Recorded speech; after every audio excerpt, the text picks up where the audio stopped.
Друга не перебивать. Да, ее на самом деле как по кайфу, так и надо. Мына подкаст дейсің да, бір мәселе, онарсың шоу история дейсің да, бір мәселе, шоңа көре. Как пойдет, и самое главное, по кайфу. Сәлем иптәшләр, келесі шығарылыш. Бүгін бізде қонақта Инсаф Сабиров. Сәмсіз.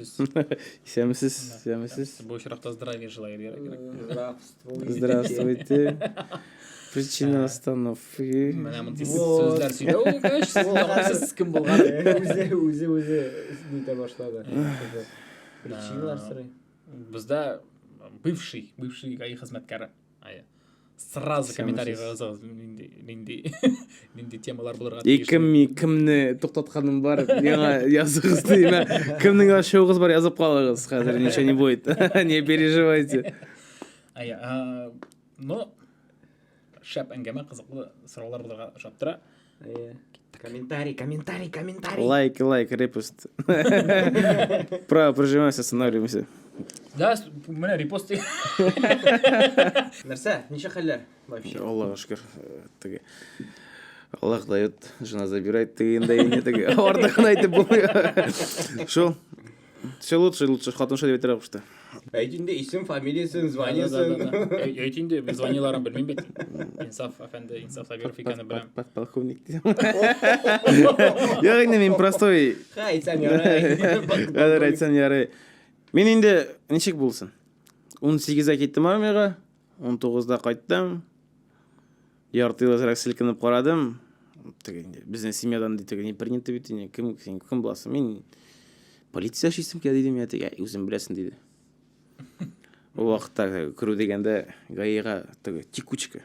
Кіріп болмай, шират, шират тұрасың бітер кебітті. Шират, серьезно? Да. Кебітті, Кибиттегі шкале, да. Күтіп тұрасың. Ол қазір ғана тәгі. На пост. Патрульно. Ол қазір дегендегіне тәгі. Фейзи мостына өтіп кетесің бітелі. Приглашаем на службу. Біздің замананда бір жоғай. Біз келіп, бітіне бірін здавай етіп, бітін тәгі здоровый бойынша өттім мән, сен өтмәдім мән, сен деп тәгі ВВК-арын өтіп, мында давление сен 80-ге көбірек тәгі 40-қа зірек деп. Дұған оқып шығасың әне. Но, зор дәдәң болса, әләкімді бағаласын. Яғни мен өзім тұрыштым, өзім айттым. Өзім тұрыштым, Да, строитель мен. Ну, дядя тоже, как бы, ефрейтор знает. Мен ефрейтор едім. Тарашылығым шоң. Қызық еттіріп айтты бет әлі, мына Фейзида тәгі моста yazылған бар, язу. Приглашаем на службу, деп, бізде андай бір юг еді демек, ол бетінде получается өзінен бір Хогвартсман келіп шыққан, то есть ол махсус приглашение болған деген. Үшесің келе ме? Келе! Давай, келерсің ертаға. Только сава орнына тоқыран келе.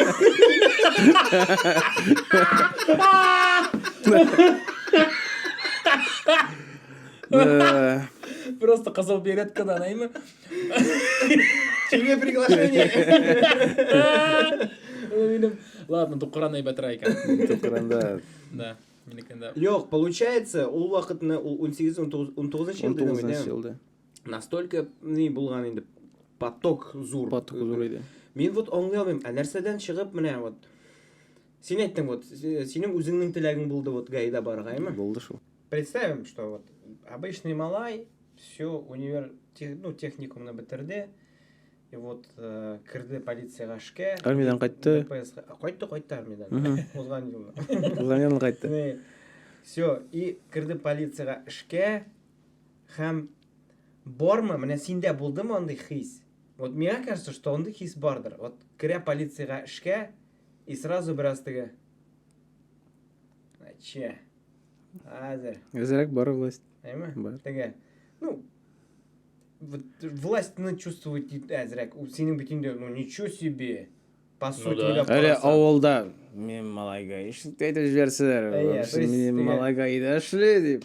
То есть әзірек бар, бар, күшені да шыл тігі, бәрбір тігі. Как будто бы, алай дегеш, складывается ощущение, как будто типа МВД-ға как будто баралар в основном тігі, делать нехер болған кішілер, как будто бы тігі, амбиции болған. но бит олай түгелдер деп ойлаймын енді мен барыбір. Жоқ енді рамил неше айтканда енді сен қысқаша мына мен өзімнен шығып айтамын, вот мен кішкенеден дегісін мен боласым келді, чөнки мен хотел это испробовать. Ничек булар, может мен көтәрелеп кетермен, миңа ничектер может икенче жақтан китапны ашырмын деп өзімше деп ойлаймын. Но анда енді сенің ішінде мен үшін ойланып қойылған, сен китапның қойсы битін ашырып шашасың. И вот шундай слухлар бар бит, то что типа полицияга и вообще ГАИга баралар в основном от того, что типа никуда не берут деген сыман инде. Вот типа мен армияда служить деп қойттым и дальше қоя барайын мен, кеттім полицияға. Типа вот шундай слухлар бар. То есть Қысқаша айтамын, но көбісінше кіші әйе, қызлар кірі МВД-ға, бек көп қызлар. ППС ашағанда біздің ярты бір зот қына қыздар ғана. Неге? Потому что иратларға нравятся девушки в форме. Сен ашаймасың. Но менің ассоциациялар бүтән түрлі, то есть менің янында балалным как будто бы, то есть Выворачивай свои карманы, файл деп жіберсең нешесің. Мында билет қына менің бар, қайбір жоқ деп деге. Қызлар анда нәрсе шлей. Вот менің шундай вақыт не тура, мен бетінде теге узган подкастлардан понятно, что мен бетінде не абьюзер, не шундай за патриархат. Ну, жоқ енді. Сексист. Жоқ, на самом деле просто бетінде Хотын қызлар бетінде жинаятчыларны тұтып, олар артынан қуып бермей бетінде. Олар бетінде в основном офисные штейдер, наверное. Или жоқ ма? Жоқ, юлда да. На бар, қара, на бар, например, кстати, мені ГАИда именно юлда хотын қыз тоқтатқаны жоқ. Мен көргенім бар, ол даже Маушада жүрейі. Победа Ломжинскийда бастырайы деп.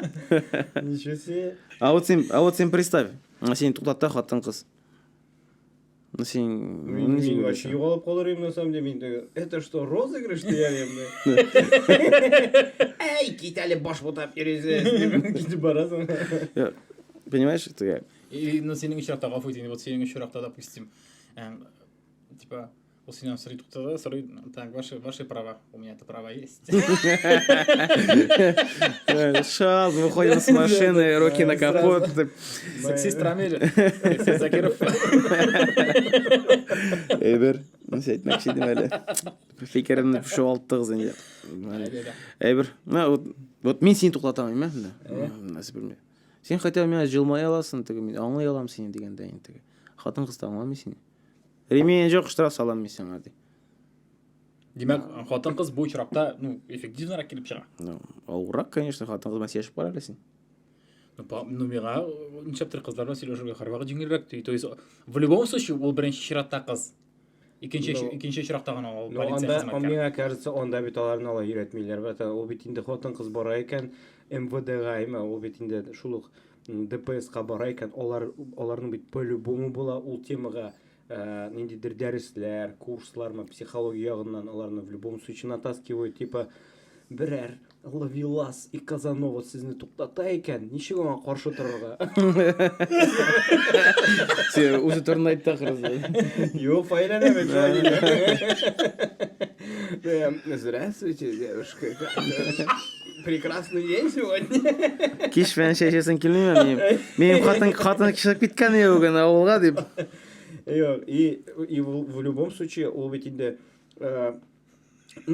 относится, мне кажется, к таким вопросам, что вот, например, не дейдер, білмеймін, критические ситуации түгілінде ол, но вот иратларны, например, иретріге могут, анда, например, не дейдер, категория гражданлар білән нешік общаться, например, то есть психология жағынан в любом случае бардыр бетінде, не дейдер. Сөйлелі бізге этапларын ғоймен, мына сен келдің, әйма, стажировканы өттің, қам не дейдер, документ берділер ме, саған берділер ме, қияғаз берділер ме, бәлки? Значок берділер. Значок берділер ме, нешек нәрселер вообще?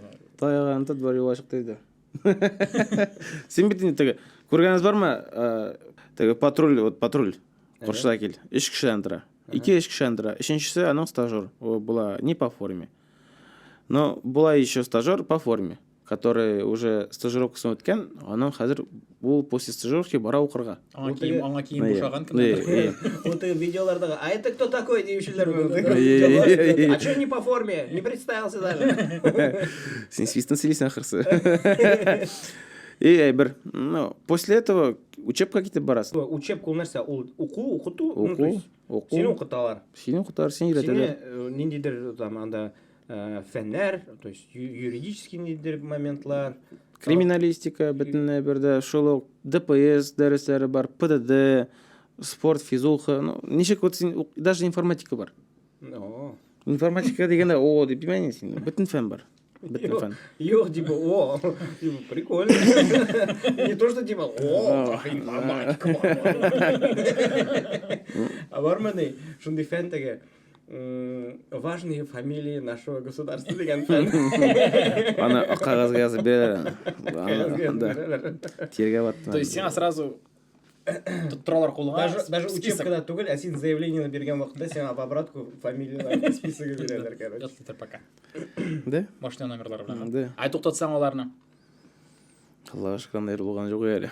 Yok, ну, по-любому, типа, бар ма екен біраз сен тоқтатқанығы? Мен тут теоретически неше ойлайсың нәрсе болар еді екен, то есть. Прикинь, барайын дедір, абзый, Зор кіші. зор кіші барай, сен тоқтатасың бұна. Ол тоқтамайшақ просто. Ғафу итек іздейсің да енді. Ошибся дейсің да. Кетіп барасың, счастливый путь дейсің да енді. Багажыңа тоқтатасың. Өзен. Кімдердір бет дұрыстан да, бәлки өзіне іш таба алмағандықтан бара тұрғандар, есе башқа сәбәплер арқасында бара тұрғандар. Сөйлелі ғымен ішкі тұрмышын. Міне, нешек айтайын мен саған. Кімдір дұрыстан да келе қоя кіремін мен де армиянысын деп, кіріп қарайым шонда деп айта. Кімдір секіріп жүре бір жерден бір жерге. Кімдір ППС ашады, ұшамады, кетті бірақ қоя екінші жерге. Ол біздің судебный приставлар өзіңіз білесіз. Росгвардия өзіңіз білесіз. Кішіден тұра, үш екен кіші. Выбор бар. Да, выбор бар. Қоя іштейсің ке, шонда іштейсің. Шонан көре. Кіші бетіне комфортно болмаса, іштемешек беті оңа, не будет приятно. Аманда сен өзінің жолын табып, өзінің жолынан бойы шәкіріне бара шақсын. Комфортно болмаса, ішлемесе деп, білмеймін, келішмәсем бұл фикір білен. Чүнки міне, менің тонушылар арасында да барайым шундай кішілер, которые, оларға ұшамый ол. Вот менің, ұшамый ана онда ішлеуі. Аны оқша зарплата нете. То есть, кірі бара анда там, 35-40 мың. Көп мұ зарплата вообще? То есть, и кайфует. Мен башлағанда младший сержант болып, менің 27 мың келіп барайды. Бұл 2019 жыл барды. 2020 жылдар болсын. Младший сержант мен жүрдім до 21 года 26 мың зарплата алып. Потом уже офицерский звание көштім. Анда уже зарплата кетті 34 мың болып. Уже Аллаға шүкір яшап болады деген шүкірленді. И уже вот лейтенантта уже келді менға 37 мың. Болсын арада. Мен сен бет баяғына қайттың, түрлікші келейінді деп әймен. Менің сөйлешкен бар, жігітлер білән кімдер айтайынды. Кімдер қызмет еткен, мен алар айталар, мынанда ішкі коллектив албыр енді деп, чүнки мен жігітлер арасында анда бүтін шәміне сәбәп, сирек кім шын кіші деп, шушы қызметті аларын өзгерті кімдердір, тәкәбірлік болалар кімдердір енді. Әлеклерге мүмкін кімдердір енді. Шундай кішіні өзгерті деген фикір бар еді. Хақ мұ бұл, нешік бұл мен? Әрбір коллективта өзінше леклік кіші бар шу, андай уақытта да. Сөздігі. Аллаға шүкір біздің коллективта, біздің взводта дегенде андай кіші болмады. Біз любой мероприятие, жігітті айда жиылдық, кеттік, бардық. Біздің орадан қышқырыштар жоқ еді. То, что мен шуны қадар, бен бірінші тапқа шуа електі, где менің коллектив, прям өзінің малай шыға қарай. Шынке біте сонда олар, әмен еп-еш малай, Рамил абайды бетеп жібересің, Илнур абайды дейсің, Мұрат абайды жібересің бетен. Нде Рамил абылайым дейсің, бетеп жібересің. Шунан кидәне Рамил, туда-сюда, вливаешься, уже өзінің ешташтарын шкесі. А неше кіші еді коллективта? Взводта, точносын қатырлай алмайым, 24-23 кіші. Просто вот, возможно, коллективта, то есть өзіңіздің коллективта мөнәсәбәтләр әйбәттер әме. Но тағын шундай не бар бит. Шундай теория мөнәсәбәтләр, білмеймін де нәрсе деп атарға. Но менә то, что, например, ДПС хезмәткәрләре, то есть МВДшниклар белән, ну то есть, например, мен белмим аны ничек, ну участковыйлар белән дип әйтегенде. То, что алар, ну, не особо, например, нитәләр. Как будто бы, вот менә шундый нәрсә ишеткән бар. То есть, күпчелек очракта даже, например, мин бит МВДдан дигән сүз может сработать, наоборот, негативно, чем нежели, как бы, ну, в позитивном русле. Андый нәрсә белән синең вообще сталкиваться иткәнең бар име? И бармы андый ни вообще? То есть, вот просто мен бит инде бөтен ишеткән слухларны гына сиңа хәзер җиткереп барам. Мен просто әзрәк авыррак шуны тәгә бер сорауга җавап биргән. Ну, юк, бар андыйлар, которые вот пользуются моментами, то что безнең нәрсәсен хәзер тонировка күбесенчә. Шулай бит инде теге, ну, ярамый бит инде. Ярамый дигән бит. Артага полосфераны ябышты да, ярамый шул, җир шуны белән генә. Җирдә мен вообще участковый дип җибәрә кайберләрен теге. И что мы это? Мен әйтәм, гаишник. Чеп салмыйсың. Салды. Участковый булсаң, наоборот, син тонировка җиргә тиеш. Бар, шуңа күрә теге шуңа штраф саласың барыбер. Теге кайберләрен теге, которые уже син беләсеңме, кемсең мин дигән шикәй әйтә башлагач, теге сиңа бит неприятно, син бит кичкенә малай түгел. Андыйлар күпме әйтә, вот структураларын сөйләгән әле, беләсеңме мен кем дигән. Давай, кемнәр бар? Ничего инде андый. Менә инде структурадан беләсеңме мен кем? Вообще. Беренчесе, допустим, МВДдан. Беләсеңме мен кем? Мен үзем МВДдан. Юк, кемнәр бар? Беләсеңме мен кем? Мин пожарник. Пожарник. Да, кстати, да, пожарник, там МЧСниклар, да. Но ничего это миссия, чем проще, чем меньше звания, кеше намного спокойнее. Тонышрак. Теге ортан кылам, мен бар. Теге семья не без этого битәләр бит инде. Кылам тәҗрибә, но Ну, бар бит инде барыбер сезнең, наверное, вот ДПСта мен уйлыйм, все равно бар критерийлар, то есть категория кешеләр, которые син более лояльнырак нитәсең. Ну, то есть мөнәсәбәт буенча туктатасың, например. И ул сиңа әйтә дә менә, мин менә шуннан. И син җды. Ладно, брат, давай. инде, ну, бер кара баласын бит инде сине. Безнең документтан кара баласын, ну, кешенең бит если нет нарушения. Нәрсәгә аны вакытын алып торырга, син бит теге. Ну, сешеп тотыраласың кирәк булса әзрәк теге хәлләрен биреп, сездән ничек тегеләр, ничек дип, тем более вакыты шундый. Сорашасың. Вот кызык инде. Просто бар кайчандыр бер нидә Блаблакарда барганда мен, короче, бер чувак водитель инде. Нарушать итте микән инде, нәрсә превышение булды микән инде, короче. Туктаттылар мине. И ул шундый, да, пацаны, я вообще-то теге, ну, я ветеран дип ниндер алды да иксиусын күрсәтте, короче. Видимо, ветеранский не булгандыр инде ул. Пенсионный удостоверение, да, пенсионер. Пенсионный неме. Да. И все, давай, все, понял, давай, жиберлер, короче. Это уважение. Уважение всем пенсиях эшләп карале. А в итоге потом водитель вообще-то документ на меня сатты. Вот уважение сатып алган получается. Ну, то есть имеется в виду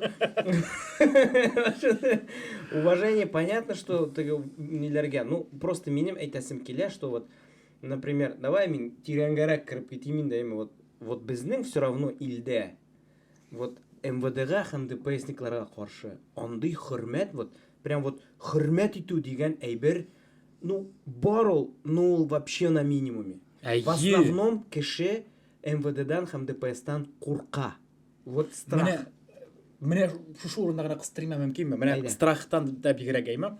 Мисал өчен Казандагы гаишниклар һәм райондагылар, алар аерылар. Райондагылардан син точно курыкмыйсың. Но или куркасың бүтән әйбер өчен, блин, сейчас что-нибудь подкинут, сейчас что-нибудь такое, блин, вакытыңны алачаклар или просто алып китәчәкләр, потому что, ну, безнең районда андый әйбер бар иде.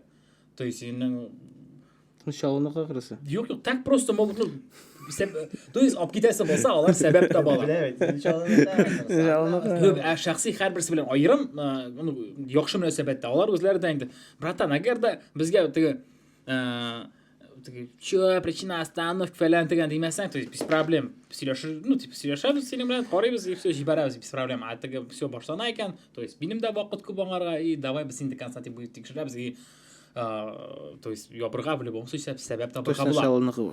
И менә син әйтәсең бит, әйме дөрес.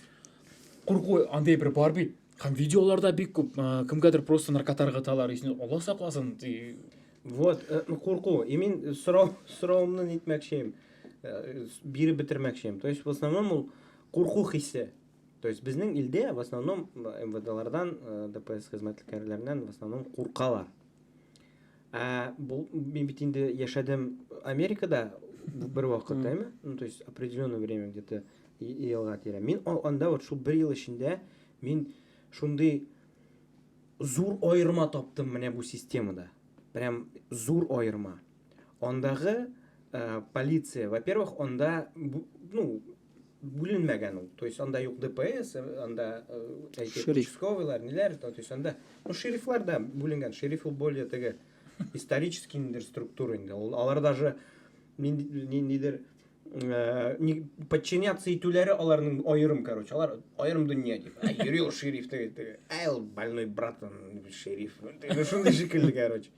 Yok, я имею в виду, что вот структура, вот полиция, әйме? И оларда шулай тірі политиканы мекеннер мекенінде, или вообще изначально шулай булган мекен. Кеше онда полицияны күргәч, үзен, наоборот, в безопасности итеп хис итә. То есть, курыкмый ул аңардан, а наоборот, и ул белә, что, о, наконец-то хәзер мине защитят, типа, ну, и берәр нәрсә булса. Вот менә бу нәрсә аркасында микән. То есть вот из-за чего вот это происходит? Менә бездә куркалар, а аларда хөрмәт итәләр һәм как будто бы, ну, бездә дә шулай булырга тиеш бит инде. Ул бит инде ул кешеләр законны саклый торган, безне яклый торган кешеләр бит инде, әйме? Но ни өчен соң бездә вот мин үземдә вот әйме, вроде машинада барасың, гаишник туктата икән, минем эчтә курку хисе башлана, хотя мин нарушать итмәдем. Мин беләм, ну, элек, по крайней мере, шулай. Хәзер әзәйди инде ул хис. Но мин прям теге, ох, все, хәзер нәрсә булыр микән? Ну, то есть, даже не уйласаң теге, а нәрсәдән куркасың син? Ну, типа, ну, нидер страх бар инде, понимаешь? И ул даже, может быть, подозрительный күренергә. То есть, син, чувак, чё вообще куркып басып торасың монда? Син что-то натворил, что ли? Себе әйтәсең, юк, мен просто сездән куркам. Типа, ни өчен микән вот? Ну, видишь, бізде менталитет екенші, кіші екенші.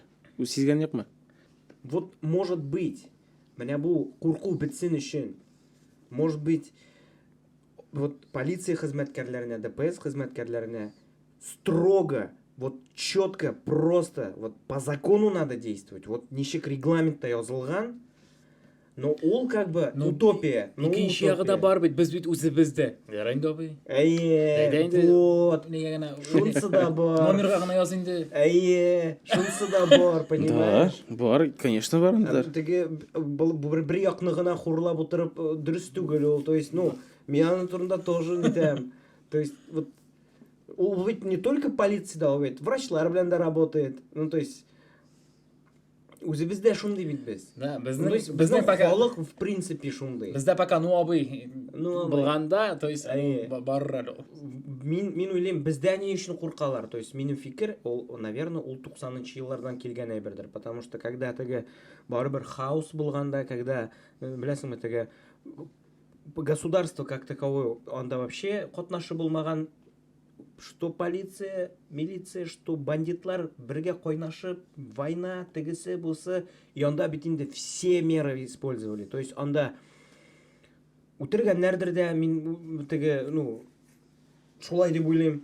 Анда ниткәннәрдер дә, шуннан башлап, то есть кеше айырмаган бандитларны һәм полицияны, потому что бүген сине килә крышевать итәргә берәр, ну, бандюган, иртәгә килә дә полиция, шул ук бандюган, например, полиция формасында килә, например, и син әйтә, все, бүгенге көннән без сине крышуем, если что, безгә обращайся. То есть ниндидер разделение булмаган, и шуннан, возможно, киткәндер менә мондый страх. То есть то, что Ник алай дисең, син алайсың, синдә бит ул менә юк. Миндә дә, допустим, 90-нчы елларны күрмәдек, а барыбер да. А ул передается әти-әниләрдән, понимаешь, минем, ну, то есть әти-әниләр бит вот машинада барганда по-любому теге гаишниклар туктатканда, "Ой, дәшмә, бер сүз әйтмә, тик кенә утыр." Алар нитә? И син сразу, о, теге Мен бүлдерим әле мисал өчен теге. Әйттем икән, ничек кеше курка дисең. Син бит теге күргән, мин үземдә күргән бар. Мин сине хәзер бу абыйга берип калдырам диләр. Туктатасың бит инде теге. Бала тыңламый кычкыра инде. Тынычланмыйсың икән, мин сине хәзер бу абыйга берип калдырам. Син торасың, как будто син дошман түгел бит инде бала өчен. мына ушулай кішкене ушай воспитывать этелер баланы именно. Ошоңа көрө балалар жирине анасын. Биз нашар, ушундайлар ушундай деп ошоңа көрө теге. Айтасым келип кетейин. Кішкене баланы настраивать этелер ошоңа көрө. И вот и шулай этениден, мне кажется, ол күшә, и вот миңа, например, шундан күчкәндер ул. То есть урамда йөргәндә дә теге әйтәм бит яшүсмер вакыттан да телефоннар тикшерү бар инде безнең постоянно. Вот аларның, видимо, булгандыр инде нидер план, то есть определенно көненә да 50 телефон тикшерергә кирәк. Потому что постоянно ворованный, теге урлыйлар бит. Менә ул план дигәннән, гомумән ешештелә бит ул, то есть что-то дегенде бөтенсен подряд туктата, план куалардыр, наверное. Вот андай бер, то есть ешешткәне бар. Нәрсә ул, бармы ул, юкмы ул, ничек ул, аны таләп безгә. Һәрбер эшнең үз планы бар инде. Ансыз берничек тә булмый. Менә син бит үзеңә цель куясың бүген, например, бездә ул документальный цель. Менә син ничек әйтим мин сезгә? Мин хәзер сериалам сиңа. Теге, әйбер өчен түгел. Менә син Исет тотмыйсың икән бүген. Уны кертмә. Пи белән пи куерсың. Шулай әйтмә, ул кертәчәк. Үзең фильтрой. Җаваплыкны миңа не скидывай. Әйбер. На син бүген чыгасың эшкә. Син бүген шуның хакын язырга тиешсең. Син бүген моны хакы язып кайтырга тиешсең. Син моны хакын исерт тутырга тиешсең. Исерт тутпасын икән син всё. Син эшкә чыгасың яңадан. График жок. Бер нәрсә жок. Теге, мен сиңа искренне әйтәм, теге. Үземә, мин беләм то, что могут быть какие-то последствия, но мин в рамках себя просто из-за этого держу. Теге, артыгын бик нитмим, но сиңа кирәк икән, мен сөйләй алам. Әгәр дә внутренне кухня прям шунда опасный икән, юк сөйләмә теге. Әгәр дә сиңа за это может, например, последствия булырга икән, лучше сөйләмәсәң. Конечно, но икенче яктан, то есть тәнкыйтьлесе юк миңа калса, һәм куркырга да сәбәп юк. Ул бит инде киресенчә, ул, то есть кич буе ул нацелен эшләргә, исерек кешене тотарга, понимаешь, күбрәк машина туктатырга, исерек кеше бит, исерек машиналар бит бик күп, һәм ул безнең җәмгыятебезгә, гомумән үзебезгә шәхсән куркыныч астына куя тормышыбызны. Шуңа күрә ул киресенчә яхшы мотивациядер, һәм аны турыда әйтергә мөмкин. Әйе, минем бүтәнчә әйтәсем килә, то что это наоборот влияет так, что син әйттең, миңа бер нәрсә подкинуть может дип мин куркам. Миңа булай әйтерләр дип куркам. Ул бит икенче яктан еще менә шундый действияларга нитергә может, китерергә. Вот сиңа әйтәләр, вот сиңа там бүген бу төнне сиңа 10 исерек тутырга кирәк. Ну синең юк, вот юк. Киләсеңдә, давай. Эш. Менә беренче исерек. Условно мин сиңа әйтәм. То есть ул план палочной система, ул как, ничек дип әйтәм, яхшы яктан да, начар яктан да эшләргә мөмкин. Чөнки вот монда димәк һәр кешенең эшкененнән тора. Шуңа күрә кемнәр эшләве монда мөһим. Шуңа күрә мин баштан бит инде без килгән идек. Кемнәр эшли микән күпчелек очракта? То есть кемнәр бара? Әгәр дә ул кеше, например, анда килгән кеше, аңа принциплар, как бы особо юк. Аңа тормышта шул акча булсын, план утим, или, например, еще хуже булса, вообще просто лестницадан менергә карьерный, все званиега нитергә мин любой способлар табам, например, андый кешегә вообще принциплар юк, ул бит инде как подкинуть может, так и может нитергә, тегесе булса. Шуңа күрә отбор этабы бу очракта вообще очень важный дип уйлыйм мин. То есть менә булай урамнан кем тели шуларны алырга түгел, ничектер прям, сөйләшеп, психолог үтәсең. Болашактан минем хыялым булды. То есть, например, мин анда кире алдым. Үзең нитеп кирдең, теләп, сиңа аңлаттылар. Һәм инде болашактан булган хыял булгач ул инде по-любому, типа, что-то из разряда защитников тебе кирәк. То есть, прикольно, типа, минем үземне халкымны яклыйсы килә, димәк.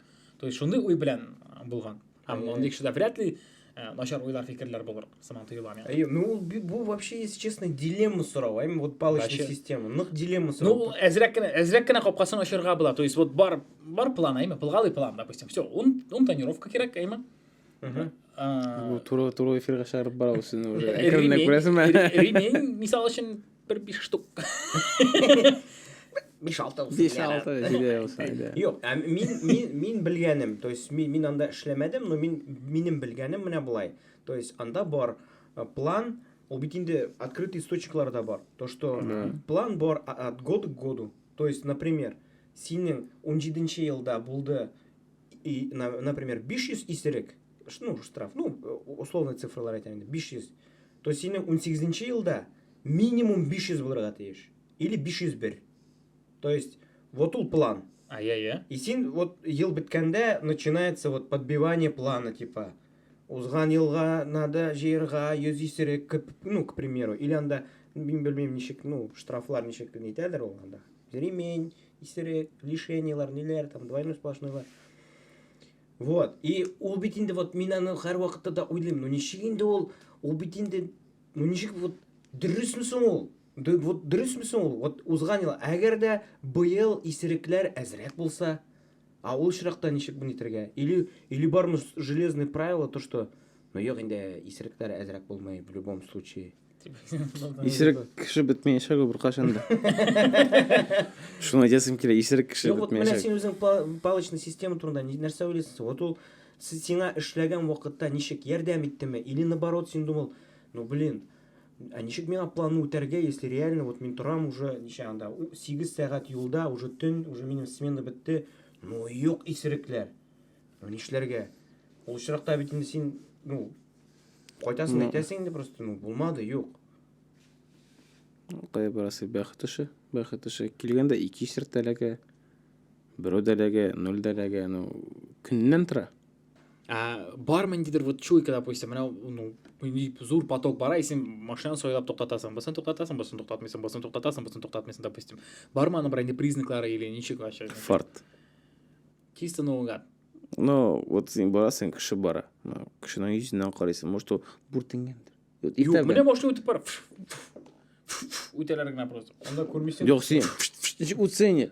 Сен бит деген жерге басмайсың. Сен басасың қая нормальный жер. Светофордан соң Да, светофордан поворотқа басты, бір алда нарушил алдың, соны спокойно. Қармағың әлекте тартып шығарды. Ничего себе. Ну, даже вот нарушениеға То есть әлек. тәмлі орындары бар өзінің. Да.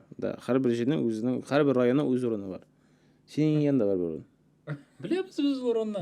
Шай бар. Яки мен ол лайфқа қарсы тағын бір лайфхак білем. То есть анда повороттан шығуға сразу тұралар пешеходке янында. Аларың ортынан двороша шығып кетесің. Лайфхак на лайфхак. Лайфхак. Окей. Шундай орын бар, айме. Анарысың мен, міне, біздің янда деген, дейсің сен, айме, ну, ППСникларға енді ол сұрау. Біздің бір пішмоқ бар анда постоянно ППС машина сұрау қошылар орасында. Мен думаю, аларының временные точки дислокации, мол, нәрсе ол. Может быть, ФСБ бересін разрабатывайттар қой, әмілесін. Жоқ. Жалдыра кіргенде тұр, қамырасың. Просто ұйқыларға крайлар демек. Жақларға туынеларына камералар бар, бит, олар кіші бетінде. В смысле, аларының машинасында аларын шығарған камера. Да. Ол зәріні мұнда камера. Машинада камера сене қарап тұратыған. Олар блогер. Баяқа қарап тұра. Конечно. Көрген жоқ сөйлесен видеолар. Да машина шабалар, инспектордан шабалар. Прикольно. Но алар мындағылар қар вақыт ішләмейді. Ничего піштемez. Жоқ енді. Қамырасың. Қар вақыт Тексеріп ішләсә, барам ба мында? алар паспорт арасында дейіп айтмасларге. Да, молодец. Да. Мында, 15-ші ерт. То есть, қызметкердің бір түрлі азыраққантығы балықшыларсы маны етіп та қорарған. Ие. Қойдан деп ал. Ең зор балық мен қалса енді ол салған кіші. Ну, алай дейсен де бұлай, е? Жоқ, оның жайын балығы бардыр, ол түгі наркатта. То есть, тұтқаның бар ма сенің, мен бетінде ғажапланам көл видеолардан ғадатта көремін деме түгі ғадегенен машинада тұтаулар, онда, допустим, кімнедір қызметкерлері, онда машина тұтырық наркотик, то есть, дәгірмеш ішелеріне тағылған, мұнда тағылған, түгінде шырылған, мен өлім етем, ол бет ана просто так топмады бетінде, то есть, қоян білді оларның онда бар екен ғыммен. Андайны тұтқаның бар ма сенің ғыммен, нешеурек бұлау? Өзімнің опыттан шығып айтайым, зор вестларым андай алғаным жоқ еді. Вақыт ек. Балықшысыман айтым, мен онда зор вес алған. Жоқ, бүрсінде увольняться етем дегендегіні, екінші күнге увольняться етем деген сөзіне. Соңғы сменаларын іштемейді. Истақ қалған айтамын. Барабыз, горшысы бойынша, бір яғына, қалсан яғына, біз юден дайы өкінді. И сағаттың 2 бит кімге лебяж жейда жерге керек 2 мужикка. Просто баралар в сторону Юдина, Салават көпіріне. Нешесің, тұтаттық, исәміз туда-сюда. Нешесі жықтайып, гуляйым дейді, гуляй бұлай дейінді. А вот мен сезіп тұрам, олардың издерінде шыққан, то, что олар дұрысшы түгіл. Нарики, да. Ондай сөйтсем болмаймын да. Эй, чисто наркомандар. Мен айтам, сіз бет көрете. Нет, мен не көрем де тігісі бұны сетем. Ай, телефон алышып ұстар еді. Картаға ғана кірәлі. Оның қолынан ғана. Деген қарады. Геопозиция бар. Геопозиция нәрсе біздің үшін, потому что қазір вот сен тоқтаталар. Геопозиция срисен. Это облегчает сен хотя бы ішіңні. Геопозиция бар нешеден анда. Вот мен строительді қайберсі. Менің точкаларым барды, шуны точка әбдірістен да. А сен кесе сен меткін анда бұла урманда қая барасың сен? Урманда нешеден сен? Қыздар яна барын дейсің, қайберсі дейді. Урманда, қыздардан барын дейін. Ну вот, и он лысенько шибан, селеша, в итоге чисто выводишь. Именно что историядан кетіп бардым. И қор беттен. Ол бет қорда көріне алай бір. Ол бет изолентаға шырындалған бұла. Ол түрлітісі бұла. Сарыда, зәңгәрда, қызылда бұла. Бетем дұрыс төгіл болмайды. Юлларына еленіп келем әлі. Шалт. Бір еленім, келем. И әзірі құрбан көмірген зәңгәр изолентада уже. Қойын келді ол. Біздің төгіл ол ділдер. Онда бет бәрбір сен печатықлар қала. Вызываешь сок с следственной оперативной группы. Не тясен. И анда уже бы наверное тебе қолында кімнің нәрсесін дәрігенде. Шол.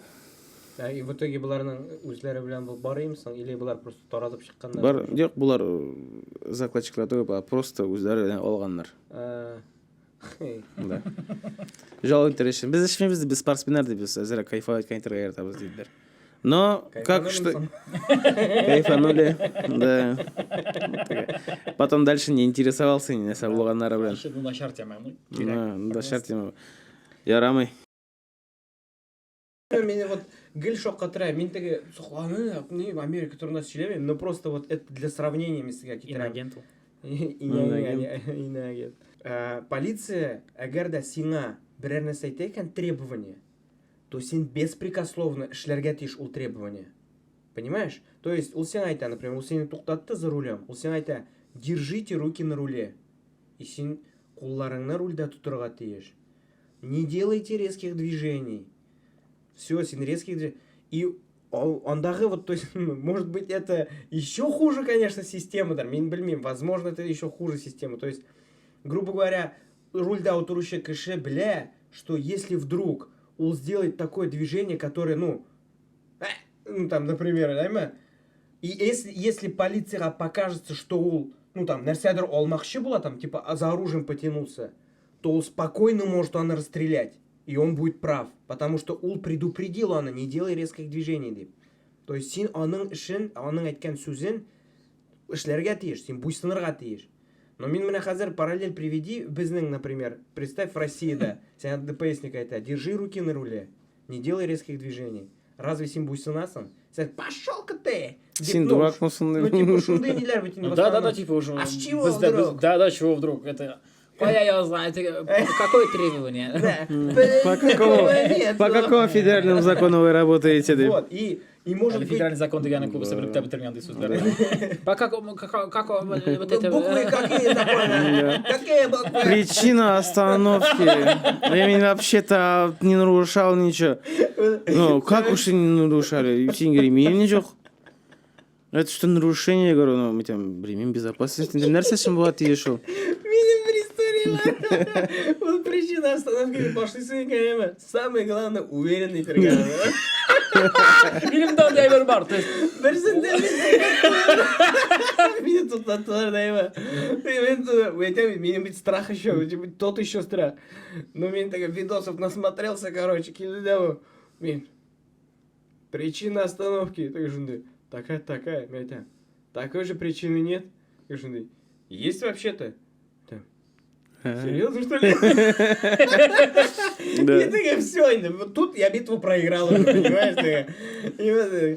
И все, я нас давай, багажникыңды оч, давай, тегіңді текшір, мұны текшір деп. Мен стереотипы, то есть нендей вообще. То есть мына кім көз алдына келе сен? Менің ме? Иә. Менің көз алдыма келе, біріншіден,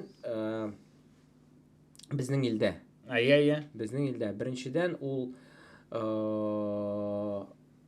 өзінің, вот, почему-то мне кажется. Орамайлаңар ол бұқу. Ты меня соқтырмасын. Нападение на сотрудник. На бывшего сотрудника, условно. Ты прощен. Өзін мектептен соң оқып бітіріп, өзін, ну вот, бұл тұрмышта тапмағанырақ кіші деп ойлаймын біріншіден. Ну, то есть, это вот стандартный кім көз алдына келе. То есть, ну, грубо говоря, бір ремесло да меңа ұшамай, мен особо как бы ол ремеслолар білән особо и не хочу заниматься. Вот мында нормально. То есть мында барам, полицияға, онда вот. Вот, окей, сенің психологический портрет болды. Вот менің тогда, то есть внешний шондай визуальный деп айтайын да. То есть ол, ну, абзый, здоровый, зрақтан где-то вот под 110, 120 абзый. О, сенің... Шондай, абзый, хайт, бір шондай. Полковник. Жоқ, особо так сөйлешеді алмай тұрған так шондай біріншісі. Екіншісі ұзын, короче. Ёбық, но по поясниктегі мына мындай кепкалы. Оны бит... Симрадан КВН образларғын описываешь, что беремсің? Жоқ, но мына бит башымда шондай образ, демек мен аларны реально шулай көрем. И то есть, ну, что ты говоришь, что басы, ну, доверие не внушает, понимаешь? Ну, то есть, так біріншісі мені қуып тұта алмай, во-первых. А екіншісі не ушатает. Потому что, ну, мындай кепкалы, бля, не ушатаешь по-любому. Кстати, да, вот. Мына физух учебкада, физух, ну, ішке кіргенде физ подготовканы беруге керек дедің бітінде. Вот ол әйбірлеріне бітінде мына бұл 120 килограммда мужик, скорее всего, или уланы давным-давно бергендір, әмі, а может быть, он эшләргәдер, что елда син должен пересдавать, или ондай нәрсә бармы? Менә қара, 3 елға бір. 3 елға бір. 3 елға бір дейсің, нишләп менә ул 120 килограммны мужик обет бере алмый? Ну, ничек бере алмасын. Эшлебейт. Эшлебейт ол. Ничек убить сотрудник? Ну вот все. Ну то есть понимаешь, мы опять-таки приходим к тому, что если бы менә әгәр дә ул әйберләрне, ул требованияларны законны үтәгән булсалар, онда бит ондай кешеләр ләкмәсе, или по крайней мере алар үз артыннан, ну как бы следили бы. Вот ничек бара мына қара. Вот, мәсәлән, миңа жүгерергә зирәк авыррак. Например, мен чыгышдан биктен жүгерәм, например, 28 секунд. Но мен аны ввожу чисто силовой, бля. Это отжимание, это, грубо говоря, турник, это подъем гири. Вот, например, меня... Ничего, сен типа играл мало, и сен физрука тоқта. Нет. Сен хранишь. Нормально, ладно, черт. Сен определенный балл жирға тиешсің. Вот, например, сен 25-ке қадар сен первая категория возраст. После 25, грубо говоря, екінші категория. После уже 30-дан соң үшінші. Ну что, еш бойынша бар, понимаешь? Мужикларны анда уже, скорее всего... Анда пропорционально үсә анда, допустим. Бүксә белән категориясы үсә, то есть все нормально. Ол инде на самом деле, вот сен айттың, портрет тоже не булырга тиеш деп әймен, теге внушающий, шундай, доверие, безопасность. Да. Ол элек инде, ну действительно, элек қарасақ бит милицияның формаларына теге. Такой бит инде шундай. Ну да, уж әлі вот ладно, бригада замандарынан қарасың, просто велосипедке отырып шығып кете и все. Мигалкасын қойып. Жоқ, миңа міне Қозандағылар ши, вообще, то есть. Особенно сен көргенің сен сезгенің бар ма, насколько это влияет? Конечно. Когда сен юлда барғанда, мотоциклда ДПС өтіп кете шундай каскалардан, прям даже шундай гордость. Вот уақытта менің вот это ощущение возникает, то что типа, міне біздікілер Міне ул полицейский. Міне шулай бұларға тиіш, по сути. Вот мен шулай фикірлеймін. Сен нәшек айтасың кеді, кішіні бітсен бір, сешасын бітен, сен кішіні должен вывести на разговор. Потому что қазір қатын қызарда іша бітен. Білсен, қатын қызарда ішіп рөлға отыра. Алар теге курилкасын тарталар да аңа булмый. Авыррак әзрәк. Ну вот сешеп торасың. И теге Убышмыйча аңлашылмы. Өшмешә тә телеңә тиеп калый. Хатын күрмәсен дип. Әйбер, ну сен вот чисто на разговоре вывозишь, потому что хайбер хатын кызда да иркшән дә арак исе чыкмый. Андый теге аңкыган ис булмый теге алгашана кашыкелле. Но сен коньяк эчәсәң бер 5-6 мең литр бара. Ул бик чыкмас хадам. А сен когда сен уже машинадан чыгарасың, теге сешеп торасың.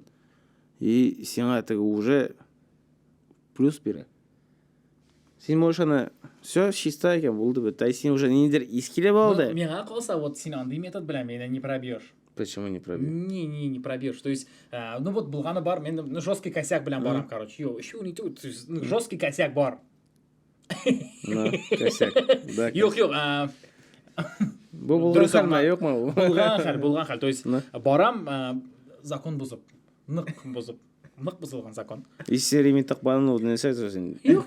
И ул мине туктата. Все туктата. И вот килә, а мен все, ну, блин, мәйтә, нәрсә дермен. А мен ул вакытта Маздада, короче. Маздада и тәрзәне төшерәм. Ул менә дип төшә, короче. Дип төште да, и бу нәрсә синекә не та что ли шагырды. Мәйтәм, вообще нәрсә, аңа мәлә труслары биткән нәрсә. Минем дә шунда юк. Тоже шагырды инде. Аңламасым, мәйтәм, ширләредер инде, наверное. Ладно, давай сен сау. Кер күтәренә китеп бардым. Тәрзәсе коткарган. И юк, имеется в виду спокойно сөйләшү. То есть, да, еще теге азракла. Илгән булсын, документ артыннан мисал өчен теге. Ну, как бы, ну все нормально, типа, айда тикшер, айда все нормально бит минем. Сөйләштер. Ну, ул бит кешенеңдән тора. Син ничек эшлисең? Ну, согласен, теге борчылып артыгракта сөйләшеп ташларга может. Әйбәт кенә, Шагырды, менә сөйлә башлады. Бар андыйларда. Кулда отвертка юк. Бар андыйларда бар. Да. Бер сеш китсәң, тора. Уже аңлыйсың, абзый айда бар инде хәерле ел. Эшем юк мен. Жалайтыргам. Эштән кайттым мен. Мен бар җирем юк. Менә шулай айтыралар. Ничек юк. Кит әйтә алмыйсың бит сен, уже бит инде. Әллә ничек бит инде. Сен тормышын сөйли башлады, уже балалары кая укысын сөйли башлады. Вот минем дә кичкенә малай бар. Ул да гая краса килгән дип. Ярар, керсен, әйдә килсен, кертәбез дигән нәрсә әйтеп җибәрәсең. Ну кая барасың? Бар китап кул алмыйсың. Вообще, да, бuna закон бузуга килдик. Нинди пункт күбрәк бузылу, то есть нинди закон ремень-ма, фарма дигәндә инде нәрсә. Инде безнең нинди халык? Бездә бит ремень тагыраятмыйлар. Батялар да асып куялар. Менә мин аны вообще аңламыйм. Или заглушка куялар, әйме. Или булай иттереп кияләр ременьне. Или тотып торалар бит. Ну син уйлап кара, ул ременьне инженерлар үзләре уйлап тапканнар, специально разработали. Синең менә сәламәтлегеңне саклап калсын өчен, әйме? Неужели шуны тугарга авыр инде? Юк, менә кара, мин шундыйлардан. То есть мин накидываю. Но мин беләм, то что трассада мин алай эшләгәнем юк. Трассада бәрелсәң, ул сине кисәчәк, то есть икегә кисәчәк и все. Китә, Кисә. Да, но трассада, то есть мин аны нормально эләктерәм. Ну, И заглушка тоже опасна, потому что синең ул уйлый то, что синең ременең бар, и синең подушкаң бәрәчәк. То есть син даже нормально гына, былай бәрелсәң дә синең подушкаң үзеңне бәреп үтергә может, муеныңны сындырга может, да? То есть тоже опасный әйбер. Ну шәһәр эчендә, грубо говоря, ну син шәһәр эчендә бәрелдең 60 белән. Ну извини меня, син шәһәр эчендә тоже кисәрлек дәрәҗәдә йөрисең түгелме соң? Син думаешь, 60 белән бару слишком кичкенә скорость? Йо, имею в виду, ну просто понятно шәһәр эчендә, но бит син шәһәр эчендә, син бит үзең өчен генә җавап бирмисең. Вот син ярармы, например, син Ну туктале, син әгәрдә мичә йөрисең ди, әйме? Ну окей. А менә монда күрше малай, может быть, нарушает итеп йөридер. И ул бит сиңа килеп керергә может. То есть этот момент надо учитывать. То есть син бит всё равно то есть мен кой эшләктергәннән мин бит аккуратнее не становлюсь, имеется в виду. Мин бар шулай йөрим. Но имеется в виду последствия от ремня такого сильного не будет, дип әйтәсем килә. Нигә урысча аңлаттым мин сиңа моны Юк, белмим. инде ничек инде шәһәрдә ты что шундый историялар бар килеп кереп нитеп шелпәрәмә килеп анда ты что ол бетінде ол бет бір тапқыр ғана бола тұрған хәл. Ол бет сен мен просто менің фикірім шулай. Ол бетінде қойылған екен ремень. Зірәгә генә қойылмаған уланда. Уланда сине саклап қалар үшін қойылған. Әлбәттә. Ол кіші андыңа. Ол шулай скоростной режим қойылған екен анда 60 деп әйме. Демек 60 ол безопасная скорость. Безопасная, когда сен сможешь среагировать. Нетергә. Регулировать можешь. Регулировать. Прыгал, красный Красный утка. И, ну вот, то есть, минимум фикр, что может быть, ну, такой старперский язык подход. Есть еще другое, ну, типа, окей, ну, 60-та можно срулить, ну, 80-та тоже можно срулить, по идее. Есенің көтен кетіп бар, ана байтып. Ну, вот нәрсеге келдік. Ненде машинада жүресің, ненде ұсталығың бар, сенің өзіңнің ғыман реакция білән нешігірек. Водитель ұсталығын нешік, сен стрессовый ситуацияда нешік шығасың. Ну, бұл слишком узкий нелер. И есть еще вот такой, мен мындай ритмда үйренмей екен, шашка білән, допустим, үйресің, и сен, ну, сен бүтінше регулно тыясың, в любом случае, вообще, то есть, потом... Ну, сен напряженно барасың, ты, во-первых. Сен напряженно барасың, и сен... Форсажтың сериясына бардым әлі ол? И, ну, сен бүтінісін примерно просчитывайды барасың. Даже сен расслабонда барғанда көбірек, мне кажется, сен опасностьқа нейрек, яқынырақ. Ну, да уж, потому что сен не контролируешь, а мұнда сен бүтінісін контролируешь. Ничегінде сен не контролируешь. Контролируешь. Вот сенға кажется, что сен контролируешь. Нет, но сен не контролируешь. Очень сильно контролируешь. Вот сен шашку делаешь, да? Сенің айтасың келе, что сен шашка білән жүргенде, например, 90 білән потокта барғанда, сен көбірек контролируешь, чем мен барам 50 білән потокта. Нет, Вот 50 білән потокта барған кіші, вот ол, наоборот, көбірек опасность создает, чем мен 90 білән барам. Дем, типа, ну, разрешенную скорость дем. 60 болсын инде. 70 болсын ярарайда, разрешенную скорость. Хайван, әлі гіне ускоряться иттің бі, 50 білән барай. Соң мен... Юшкадан 50 білән бара. Мен бейт светофордан қозғалып беттім. 50 білән, сразу. На месте лайтырып. Yok, имеется в виду, әкірінірек барған ұшырақта деймінде. Больше контролируешь бітінде. Жоқ, сен понимаешь, ме? На Фоксе. Видеода көрген жоқтар сенді, шама іштеген. Жоқ ма? Жоқтар. Контролирует олар да бүтін әбірді. Бар енді көргені. Бар, шама Вот, іш. тачку купил, душт, едет.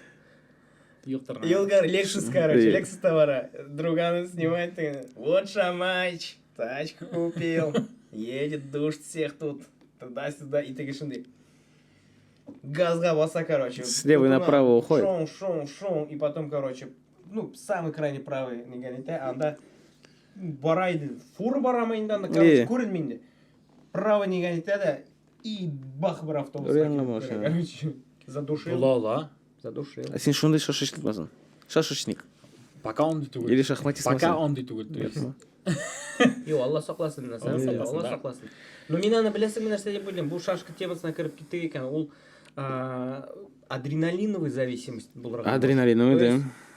Кіші, Скорость. Мен, например, бір қошанда олай жүргенім жоқ. Аллаға шүкір жүріп та қарамадым. Но мен плюс-минус за рулем болғанда, теге бәрібір нет поддавайткан болды, мірстайма. И мен оның опаснылығын сезіп, то что, блин, прикольно, конечно. Мен өзімді тоқтаттым, короче. То есть, менің қорқу хисі, мына бұл азарттан, ну, нейрек еді. Ну, жеңді, короче. И мне там лучше, все, давай, не меняй стиль вождения, әкірінгіне, спокойно ер. Жоқ, мына түрлікші бар, мына қара, прикольно, тоже вот сен фикір айтасың, айма. Мен, допустим, таксида барғанда, мен мына ненавижу, ашуым келе, менің, misal үшін, светофорға тоқтадық, мына мында машина тұр, айма, а мында полоса буш, и водитель тоқтай тігі машинаның ортымен. А мен вообще өзім жүргенде алай болдыра алмай, мен бушына кіріп басам сразу. Бушына кіріп басам. Ничего бы себе, бля, ойраламыз, прикинь. А меня прям бесит, наоборот, андай кішілер, которые тігі постоянно полосасын меняйт. Да. Былай барды да, потом, мында буш екен, мында келді, жоқ, бұсы бара екен, мында қой. Да. И кімдір, допустим, бара, жетміш білен, думаешь, не бара алмайм, жетміш. Мен 78 білен даже бара алмайм, братан. То есть, ну, максимально бара керек. Вот 80 білен бара керек. То есть, мына шундай бір бар, ол зависимость, ол ширдір бәлки. Мен аны аңламайм, неге ол алай. Адреналиновый зависимость бұл. Неге адреналин 2 километр сағат ішінде, то есть, непонятно. И шуңа көрә сен чаще перестраиваешься, допустим, мында бушырақ, ага. Мен мында 80 белән бара алам, мен мында 80 белән бара алам, мында 80 белән бара алам. То есть Минем бабай шундай тоже.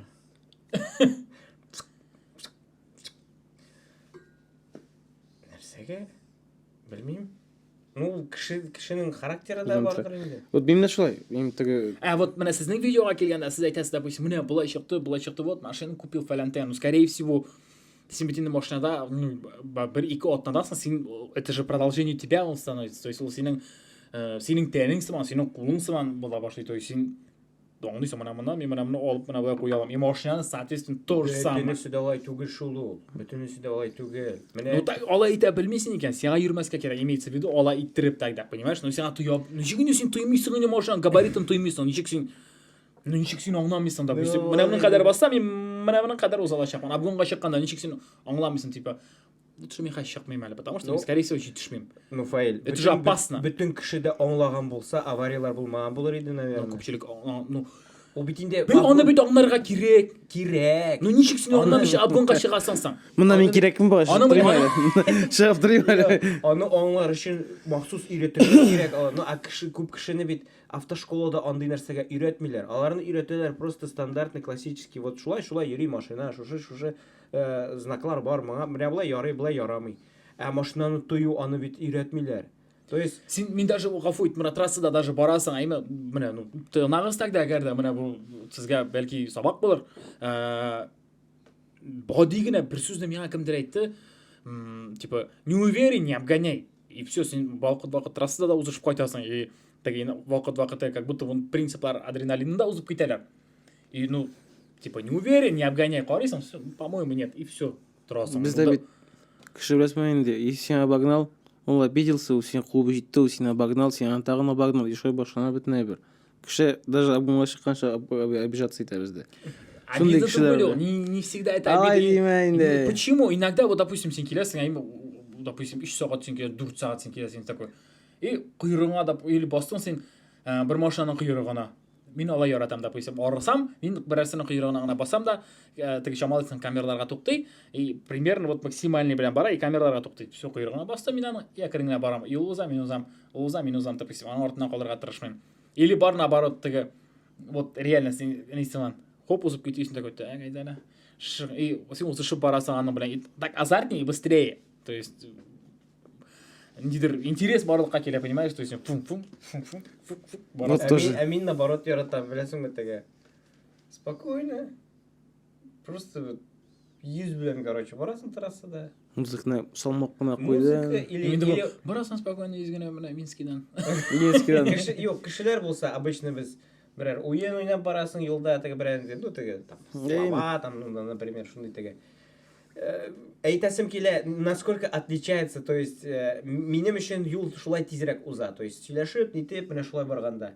Менә булай узып барганда минем наоборот, то есть мин иногда даже бывает теге узун юл булганда, прям юкы килгәндә, типа специально теге обгонга чыгып аласың, чтобы адреналин булгач кача бит, короче. То есть вот минем өчен обгонга чыгу прям адреналин, короче, что я бергем, обгонга чыктым, кемер ул теге Биштен дүрткаргыттан, Вин Дизель, Вин Дросель. Вин Дизель во всем в деле.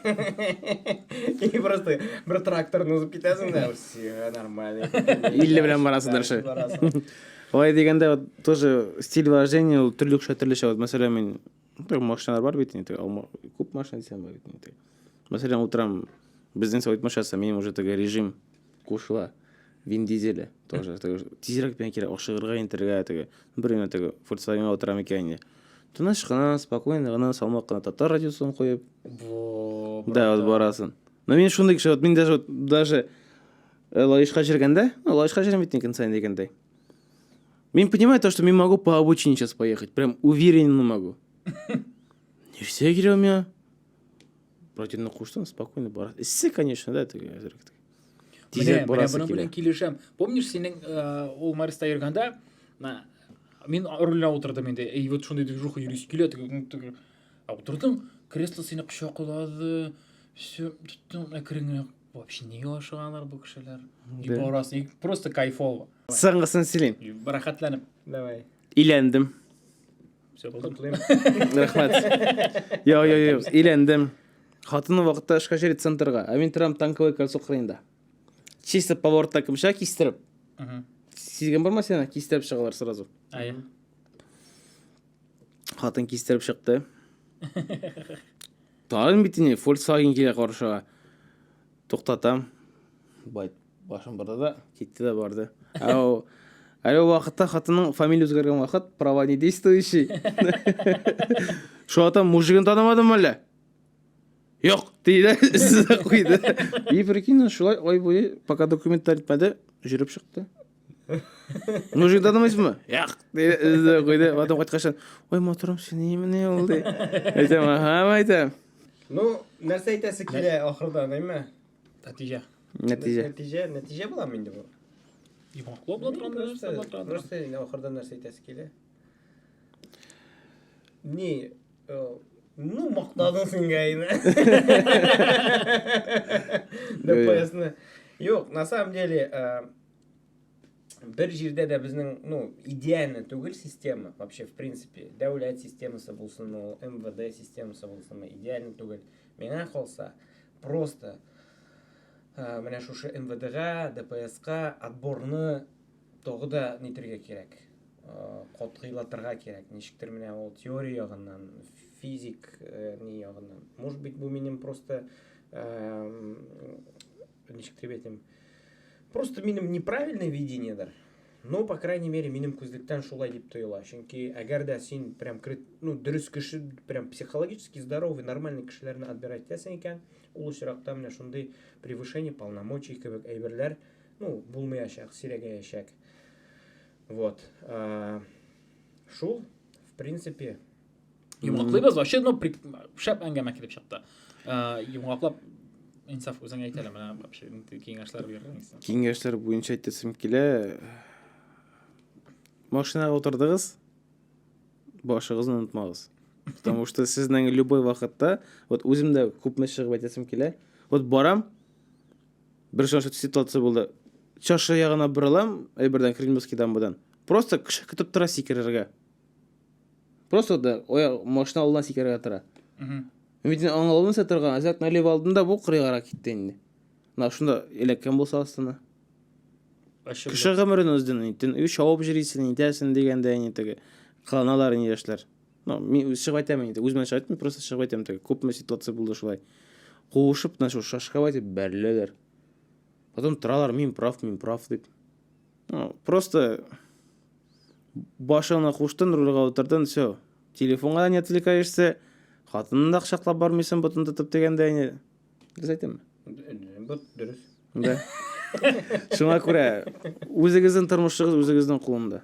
Үзегезнең сакламасагыз, кешесенең сакламаячак. Машина тимер. Фотографиялар куеп булмады инде. Все, вообще бик зур рәхмәт, шәп әңгәмә булды. Әйе, оңышлар, яңа эшендә оңышлар. Килегез.